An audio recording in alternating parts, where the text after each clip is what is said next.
আজ তোমাদের সাথে আমার মর্নিং স্কিন কেয়ার রুটিনটা শেয়ার করব। স্কিন কেয়ার করতে গেলে প্রথমে পেট পরিষ্কার রাখতে হবে, পেটের যত্ন নিতে হবে, তারপরে কিন্তু বাইরের স্কিনের যত্নটা নিতে হবে। আমি ব্রাশ করার পর কিন্তু প্রত্যেক দিন 2 গ্লাস গরম জল খাই, মানে উষুম কুসুম গরম জল খাই। এই আইসটা যে আমি মুখে লাগাচ্ছি এটা কিন্তু নর্মাল জল না, এটা কিন্তু চাল ধোয়া জল। সেটা কিন্তু ফ্রিজেতে রেখে বরফ করে নেওয়ার পরে কিন্তু প্রত্যেক দিন সকালে মুখ ধোয়ার পর আমি লাগাই।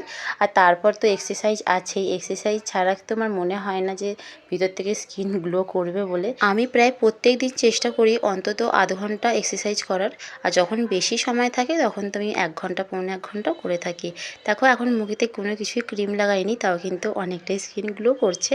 তো তারপরে আমি স্নান করতে চলে গেলাম। আসলে আমার রুটিনটা অনেকটাই চেঞ্জ হয়েছে। কিসে কি চেঞ্জ হয়েছে সবটাই কিন্তু অন্য ভিডিওতে আমি বলবো। টোনার আমি আগে ইউজ করতাম, এখন কিছুদিন হলো টোনার ইউজটা করছি না। আর ময়শ্চারাইজার লাগিয়ে নিচ্ছি। আর তারপর সানস্ক্রিন তো লাগাতেই হবে, আমি রান্না করবো। আর সান প্রোটেকশান যে লিপ বামটা পাওয়া যায় সেই লিপ বামটা কিন্তু আমি লাগাই।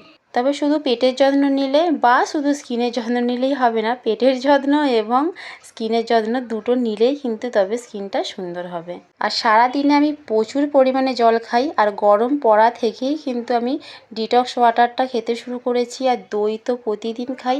আর প্রচুর পরিমাণে আমি স্যালাড খাই।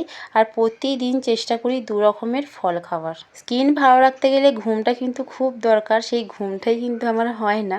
ঘুমাই 12টা 12:30, আর ঘুম থেকে উঠে পড়ি কিন্তু 5:30।